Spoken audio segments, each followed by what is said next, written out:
arrêter le compteur. Ah, le Speedbike, ce fameux vélo électrique aux performances vitaminées. Quelles sont ses conditions d'utilisation et comment l'immatriculer? Je vous dis tout dans cette émission.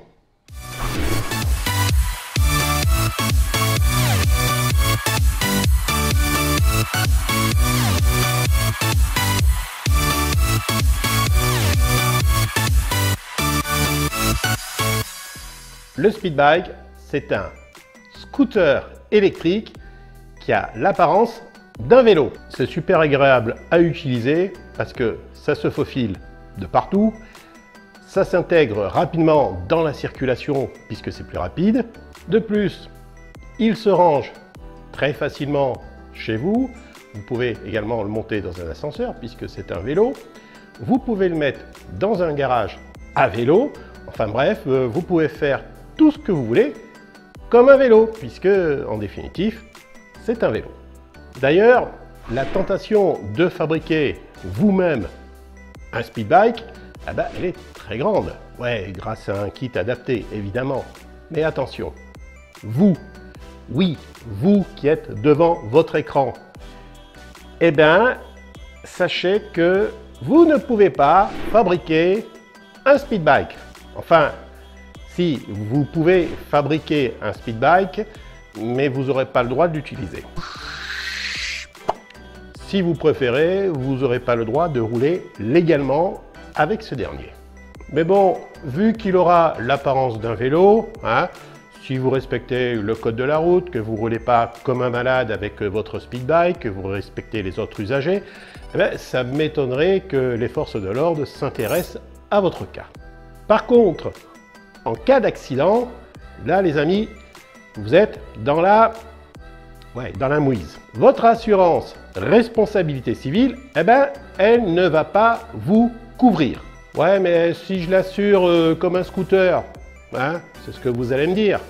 Ouais, effectivement, il faut vous assurer. Sauf que quand vous allez aller voir votre assurance, elle va vous demander évidemment les papiers du véhicule. Et donc, l'immatriculation, puisque c'est un scooter.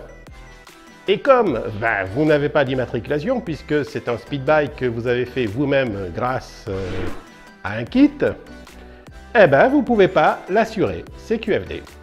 Eh oui, car seules les sociétés ont la possibilité de fabriquer donc un Speedbike et de fournir les différents papiers qui vont vous permettre de l'immatriculer, dont le fameux certificat de conformité.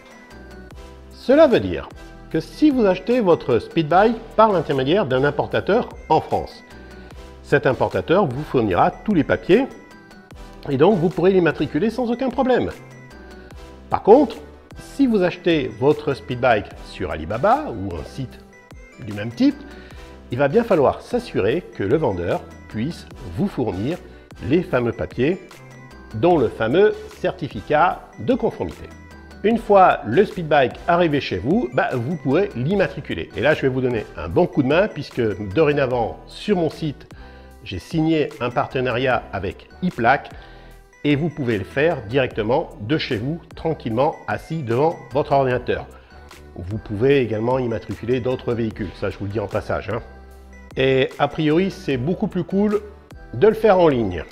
Alors, quels sont les papiers à fournir pour pouvoir immatriculer votre Speedbike? Premièrement, le fameux certificat de conformité. Deuxièmement, c'est naturel, la facture d'achat. Alors encore une fois, si vous l'achetez sur un site français, vous l'aurez systématiquement. Par contre, si vous l'achetez sur un site étranger, pensez à la demander. Troisièmement, il va falloir soit un permis de conduire ou soit un certificat BSR. Quatrièmement, un justificatif de domicile. Cinquièmement, le certificat de dédouanement 848.A. Ce certificat, si vous passez par un importateur français, vous l'aurez systématiquement. Si vous passez par un site étranger, ce sont les douanes qui vont vous le donner une fois que vous aurez payé les différentes taxes d'importation, de TVA et tout le reste. Ensuite, vous pourrez enfin vous assurer et à vous la liberté. Ouais, enfin presque, parce que quand vous avez un speed bike, vous avez certaines obligations. Vous avez obligation de porter un casque de scooter, de moto, pas un casque de vélo, hein. Un casque de scooter, moto, pour rouler en vélo. Vous avez également l'obligation d'avoir des gants maintenant, des gants de moto pour rouler en vélo. Vous avez également l'obligation d'avoir une plaque d'immatriculation, une plaque de moto pour rouler en vélo. Sans compter que tu as l'air ridicule comme ça sur ton vélo, hein. Ouais, je sais. En plus, vous n'avez pas le droit de rouler sur le trottoir, vous n'avez pas le droit de rouler sur les pistes cyclables, vous n'avez pas le droit de prendre les voies de bus et vous n'avez pas le droit de rouler sur les pistes en forêt. Ouais, je sais, mais c'est la loi, hein. Pour faire simple, vous avez les mêmes obligations qu'un scooter tout en ayant l'apparence d'un vélo. Du coup, évidemment, les ventes de speed bike en France, elles rament. Je sais qu'en 2018, il s'est vendu à peine 858 speed bike. Enfin, il y a eu 858 immatriculations. Pour 2019 et 2020, j'ai pas eu les chiffres, mais à mon avis, ils sont guère plus élevés, voire même en descente. Un autre facteur également préjudiciable, c'est le prix, car un speed bike, ça coûte beaucoup plus cher qu'un VAE, j'allais dire, aux normes VAE, pour faire simple. Et oui, car ce fameux certificat de conformité, ça coûte un bras. Et bien sûr, le coût du certificat se répercute sur le prix de vente du speed bike.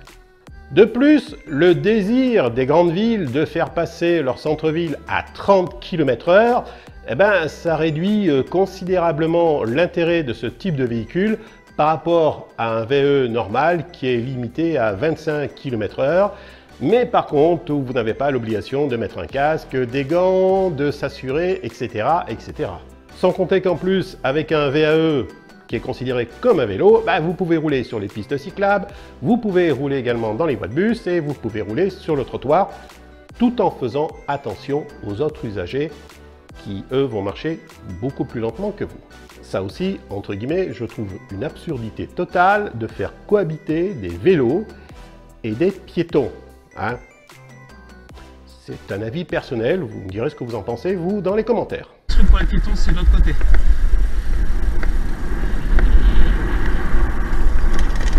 Pareil, c'est pas mal, mais on est sur le passage cycliste. Et pour finir, sur un VAE normal, vous n'avez aucune obligation d'immatriculation, enfin de mettre une grosse plaque d'immatriculation. Donc au niveau esthétique, c'est quand même beaucoup plus sympa.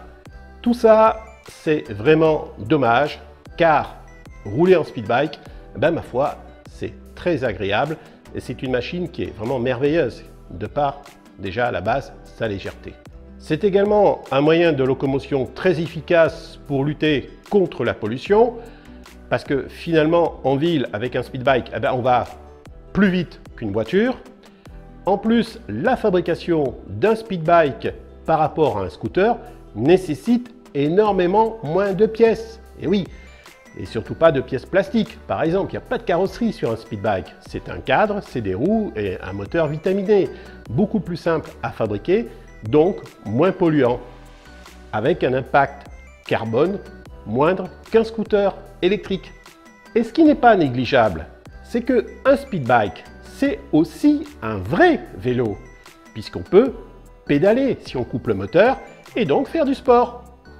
Oui, on peut également continuer à se déplacer si bien sûr on n'a plus de batterie, par rapport à un scooter qui, là, il va falloir le pousser, hein.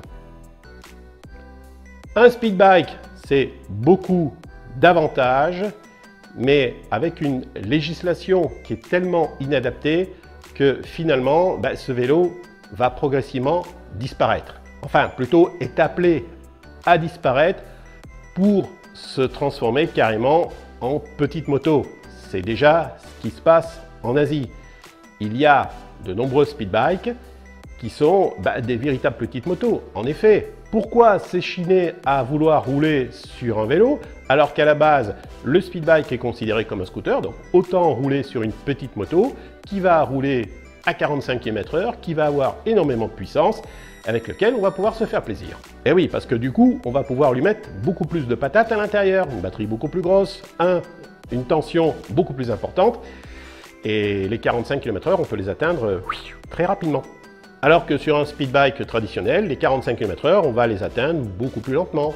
C'est peut-être le moment de partager cette vidéo, qu'elle devienne un petit peu plus virale, de façon à faire changer un peu la législation qui est vraiment inadaptée au speed bike. Car c'est vrai que finalement, tant qu'à faire rouler sur un vélo, vaut mieux rouler sur une petite moto qui soit hyper rapide. Alors à moins que ça soit fait sciemment pour éliminer le speed bike. Mais comme je vous l'ai décrit tout à l'heure, le speed bike conserve quand même beaucoup d'avantages. Donc, partagez cette vidéo. N'hésitez pas également à faire des commentaires concernant cette vidéo. Et puis pourquoi pas, peut-être que cela va faire changer les choses. En tout cas, c'est ce que je souhaite, car sincèrement, le speed bike, c'est très sympa.